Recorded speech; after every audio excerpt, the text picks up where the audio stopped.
Bienvenue dans cette vidéo sur l'environnement. Dans les dernières vidéos, on a parlé des différents acteurs et on a également parlé de leurs relations. Ils peuvent entretenir des relations de conflit mais également des relations de coopération. À la fin de la dernière vidéo, je te disais que les acteurs pouvaient agir à différentes échelles. Et dans cette vidéo, on va voir lesquelles. Il y a 4 grandes échelles. Il y a déjà l'échelle locale, nationale et ensuite européenne et internationale. On va d'abord s'intéresser à l'échelle locale et nationale. Tout d'abord, l'action à l'échelle locale a un rôle important. Les territoires sont différents par leur écosystème, leurs caractéristiques géographiques et culturelles, ce qui va nécessiter des approches dites sur mesure. Les régions et les communes connaissent parfaitement leurs spécificités. Elles sont donc en mesure de développer des politiques environnementales innovantes et adaptées à leur territoire. On peut parler par exemple des régions comme les Hauts-de-France qui investissent dans la transition énergétique en favorisant la conversion des déchets en sources d'énergie renouvelables. On peut encore parler des métropoles comme Lille qui mettent en œuvre des solutions innovantes telles que l'utilisation de biogaz pour alimenter les bus, ce qui va réduire leur empreinte carbone. Ensuite, on a l'échelle nationale. Les gouvernements peuvent établir des cadres législatifs et réglementaires qui s'appliquent à l'ensemble du territoire. Prenons un exemple original, la France. Elle a adopté la loi de la transition énergétique pour la croissance verte à la suite de l'accord de Paris sur le climat en 2015. Cette loi introduit des mesures telles qu'un crédit d'impôt pour la transition énergétique et impose aux fournisseurs d'énergie de promouvoir les économies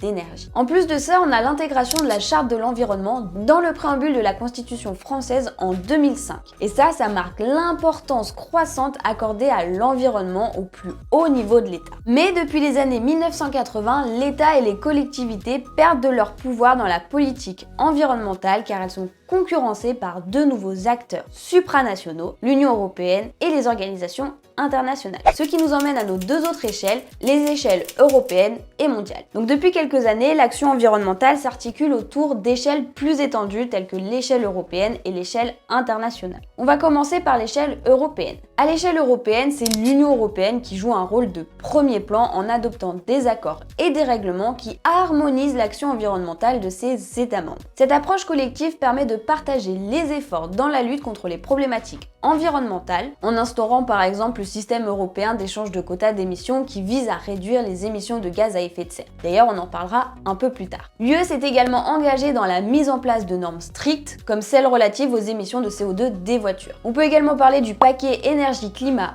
européen de 2008 qui illustre bien ses engagements. Il a des objectifs ambitieux en matière de réduction d'émissions, d'augmentation de la part des énergies renouvelables et d'amélioration de l'efficacité énergétique. Ensuite, on passe à l'échelle internationale. Donc la complexité des enjeux environnementaux dépasse largement les frontières nationales et elle nécessite une action coordonnée à l'échelle mondiale. Car oui, la question environnementale ne concerne pas qu'un pays ou qu'une région ou même que l'Union européenne. Elle concerne tous les pays. On a plusieurs grandes conférences qui se sont faites à l'échelle internationale comme le sommet de la Terre à Rio en 1992, le protocole de Kyoto en 1997 et l'accord de Paris en 2015. Ces conférences visent à établir des cadres d'action pour la réduction des émissions de gaz à effet de serre. L'ONU, à travers des initiatives comme la création du groupe d'experts intergouvernemental sur l'évolution du climat, connu sous le nom de GIEC, ou la création de la plateforme intergouvernementale scientifique et politique sur la biodiversité et les services écosystémiques, PBES, et les Nations Unies, grâce à ça, jouent un rôle crucial dans la diffusion des connaissances scientifiques et le soutien à l'élaboration de politiques environnementales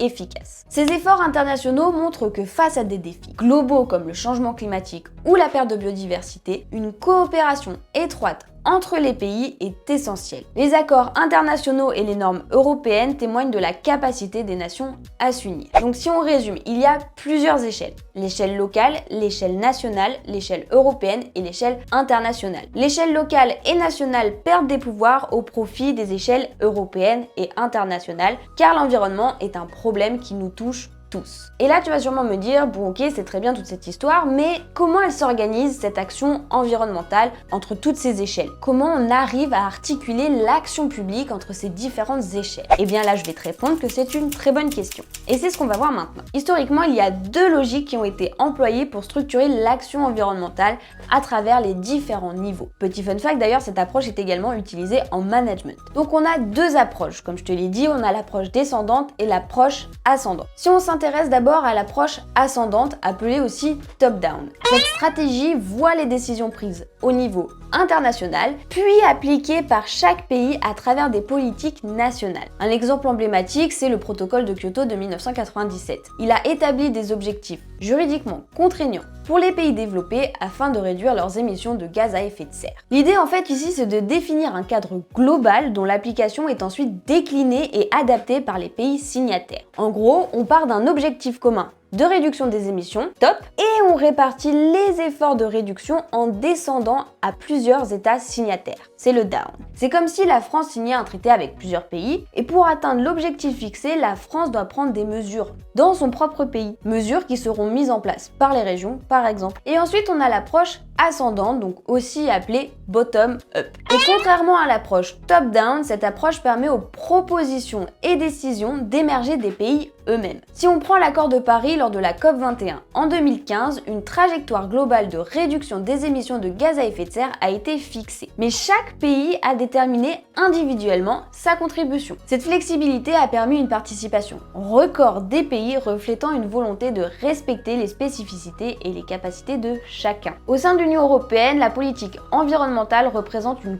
combinaison de ces approches avec un principe de subsidiarité. En gros, l'UE intervient quand l'action à l'échelon national est jugée insuffisante. Les directives européennes comme celle sur la qualité de l'air ambiant vont fixer un cadre que les États membres doivent ensuite traduire en législation nationale et qui sera bien évidemment adapté aux spécificités locales. Donc l'articulation de ces différentes échelles est cruciale pour une politique environnementale efficace. Elle permet non seulement de prendre en compte les spécificités locales dans le cadre d'objectifs globaux, mais aussi de garantir que les efforts déployés à un niveau ne soient pas annulés ou compromis par des actions à un autre niveau. Donc si on récapitule tout ça, on a une multitude d'acteurs qui entretiennent des relations conflictuelles mais aussi des relations de coopération. Ces acteurs agissent à différentes échelles, donc l'échelle locale, nationale, européenne et internationale, et ces échelles doivent s'articuler entre eux grâce à deux stratégies. La stratégie top-down et la stratégie bottom-up. Mais la question en suspens, c'est comment les pouvoirs publics peuvent-ils agir? Quels sont les instruments mis à leur disposition pour faire face au changement climatique? Eh bien, dans les vidéos qui vont suivre, on va se concentrer sur les pouvoirs publics et sur les instruments mis à leur disposition pour faire face au changement climatique. Donc si ça t'intéresse de connaître ces instruments, je t'invite à aller sur les vidéos suivantes et moi je te dis à tout de suite.